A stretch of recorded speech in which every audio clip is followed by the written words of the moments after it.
ఇది చూడండి శంకు పూలు అండి, ఇది డబల్ పెట్టలు ముద్ద ఎంత బాగుంది చూడండి, స్కై బ్లూ.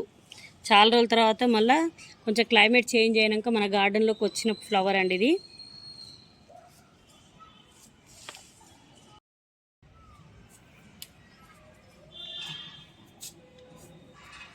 వర్షాలకు మా గార్డెన్లో వచ్చిన రెయిన్ లిల్లీ అండి.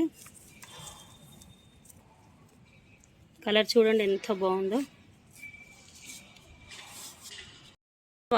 ఇందులో కూడా ఇదేంటిదో చెప్పండి, ఈ ప్లాంట్ నేమ్ మీకు తెలిస్తే చెప్పండి ఫ్రెండ్స్. ఈ ప్లాంట్ నేమ్ ఏంటిది కమెంట్లో చెప్పండి. ఈ ప్లాంట్ నేమ్ మీకు ఒక క్లూ ఇవ్వనా? ఇది శివుడికి ఇష్టమైన చెట్టు అండి, మన శివుడికి ఇష్టమైన చెట్టు. కమెంట్లో ఈ చెట్టు నేమ్ ఏంటో చెప్పండి ఫ్రెండ్స్.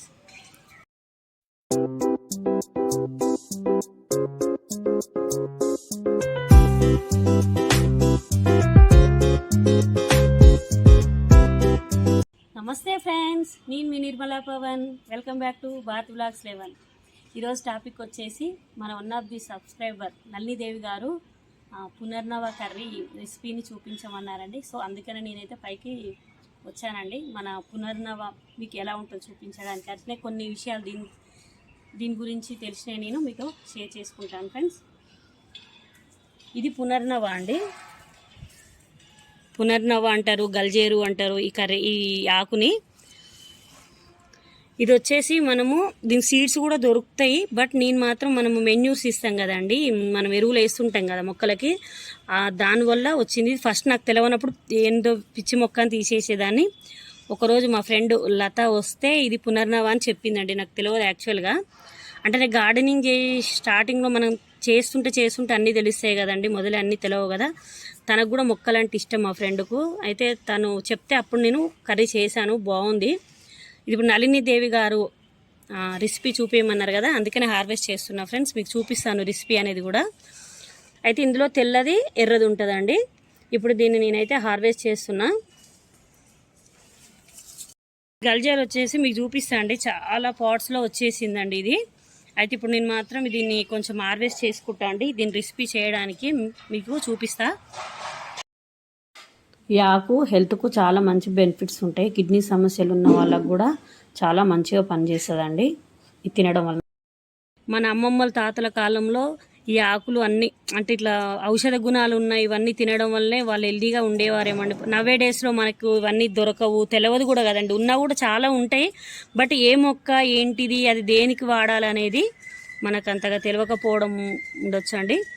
సో ఇప్పుడు నేనైతే గార్డెనింగ్ చేస్తున్నా కాబట్టి చాలా మొక్కలని నాకు కూడా ఇంతకుముందు ఏం తెలియదు. ఇప్పుడు చేస్తున్నా కాబట్టి చాలా మొక్కలు అయితే నేను కూడా తెలుసుకోగలుగుతున్నా. ఇది చాలా మంచిదండి హెల్త్కు. దీన్ని కర్రీ 2-3 పప్పులో వేయచ్చు, టమాటా వేసి వేయచ్చు అండి. అయితే నళినీదేవి గారు అడిగారు కదా, సో ఇప్పుడు నేను హార్వెస్ట్ చేస్తున్నా అండి. ఇది మీకు రెసిపీ అనేది చూపిస్తా. దీని ఓన్లీ ఆకులు మాత్రమే తీయాలండి.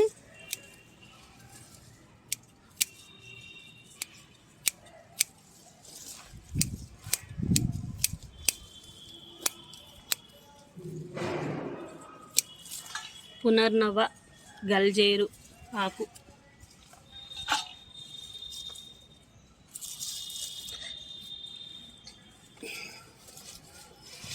చూడండి ఎంత పొదల్లాగా.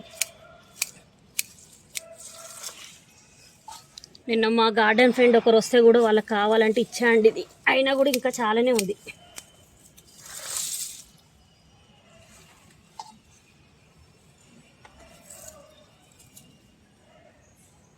ఇదిగో దీని రూట్స్ కూడా ఇలా వచ్చాయి చూడండి, రూట్స్. పునర్నవ లాగాను మొత్తం వచ్చేసిందండి. ఇది ఓన్లీ ఆకులు ఇలా తీసి ఇలానే చేసుకో. కర్రీ అనేది ఓన్లీ ఆకులే వాడాలండి.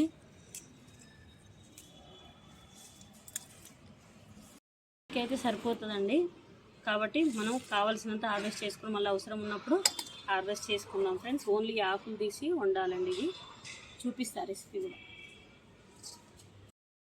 ఈ పునర్నవని 3-4 టైప్స్ చేసుకోవచ్చండి. నేను ఒక టమాటా వేసి చేశాను, ఆ రెసిపీ కూడా ఎండ్ స్క్రీన్లో ఇస్తా. ఇప్పుడు మన సబ్స్క్రైబర్ అడిగారు కదా, ఇది పప్పుతో ఎలా చేయాలో చూపిస్తా అండి.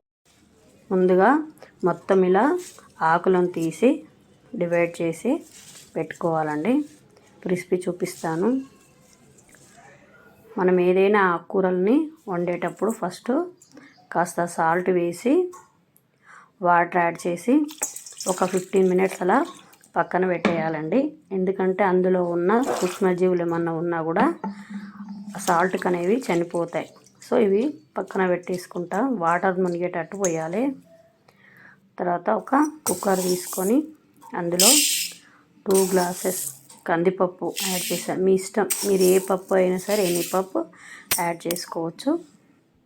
బట్ కందిపప్పు అయితే బాగుంటుంది కదా. ఈ కందిపప్పుని ఫస్ట్ శుభ్రంగా కడగాలి. ఈ కడిగిన వాటర్ వేస్ట్ చేయకుండా మనము చెట్లకు పోసుకుంటే మంచిదండి, బియ్యం కడిగిన నీళ్ళలో. తర్వాత ఇందులో ఒక గ్లాస్ వాటర్ యాడ్ చేసి 3 విజిల్స్ వచ్చే వరకు స్టవ్ మీద పెట్టేసి 3 విజిల్స్ వచ్చినాక ఆఫ్ చేసుకోవాలి. ఈలోపు పప్పు ఉడికేసరికి మనం వెల్లుల్లిని ఒక 10 వెల్లుల్లి రెబ్బలు తీసుకోవాలి. అలాగే ఒక చిన్న ఆనియన్ని చిన్న పీసెస్గా కట్ చేసుకోవాలి. అయితే పోపుకి రెడీ చేసుకుందామండి. పప్పు ఉడికేలోపు ఒక స్పూన్ ఆయిల్ యాడ్ చేసి స్టవ్ ఆన్ చేసి ఇందులో పోపులో ఎండుమిర్చి వేసే టేస్ట్ బాగుంటుందండి. ఎండుమిర్చి, మినపప్పు, జీలకర్ర, ఆవాలు వేసి తర్వాత కరివేపాకు యాడ్ చేసేసి పోపు అయిపోగానే స్టవ్ ఆఫ్ చేసేయండి. కాస్త పసుపు యాడ్ చేసుకోండి. మీరు కర్రీలోనే యాడ్ చేసుకోవచ్చు, ఇందులోనే యాడ్ చేసుకోవచ్చు. నేను అందులో కొంచెం ఇందులో కొంచెం యాడ్ చేస్తా అండి. ఇవి సిద్ధం చేసుకునేసరికి ఇదిగోండి పప్పు ఉడికిపోయింది.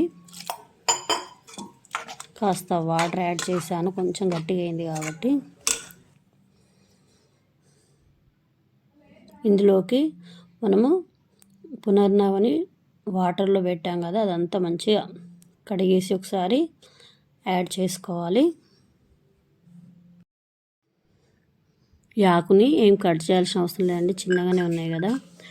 అలాగే వెల్లుల్లి రెబ్బల్ని యాడ్ చేసి ఒక చిన్న ఉల్లిపాయని కట్ చేసుకుని యాడ్ చేసుకోవాలి. ఇది మామిడి తురుము అండి. మామిడి తురుము సంవత్సరం నిల్వ ఉండే వరకు చేసుకుంటాం కదా, ఇది ఒక 2 స్పూన్స్ యాడ్ చేశానండి. మీకు ఏదైనా డౌట్ ఉంటే కమెంట్లో అడగండి ఫ్రెండ్స్. ఇది పులుపు ఉంటుంది కదా, మీకు ఒకవేళ మీ దగ్గర ఇది లేకుంటే చింతపండు అయినా యాడ్ చేసుకోవచ్చు. నేనైతే ఇది యాడ్ చేశాను 2 స్పూన్స్ వరకు. అయితే ఇప్పుడు ఇందులో ఉప్పు ఆల్రెడీ కలిసి ఉంటుంది కాబట్టి ఉప్పు తక్కువ వేసుకోవాలి. ఇప్పుడు 2 స్పూన్స్ కారం యాడ్ చేసుకోవాలి. కారం మీ ఇష్టం అండి. నేనైతే ఇక్కడ రెడ్ చిల్లీ పౌడర్ వాడుతున్నాను, మీ ఇష్టం. పచ్చిమిర్చి అయినా వేసుకోవచ్చు. ఇది వేస్తే బాగుంటుందని నేను ఇది యాడ్ చేస్తున్నాను.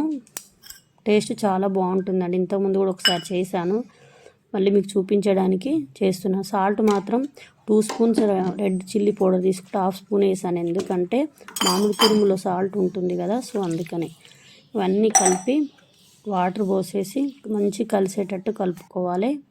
కొంచెం పసుపు యాడ్ చేసుకోవాలి.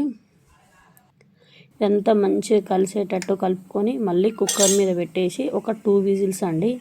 ఎందుకంటే పునర్నవ ఆకు కొంచెం మందం ఉంటుంది, అందుకని 2 విజిల్స్ ఆర్ 3 విజిల్స్ వచ్చే వరకు ఉంచేసేయాలి. ఇదిగోండి కర్రీ రెడీ. రెసిపీ ఇది అన్నంలోకి, చపాతీ, రొట్టె ఎందులోకైనా బాగుంటుందండి. టేస్ట్ అనేది ఉడికిపోయింది చూసారా మంచిగా.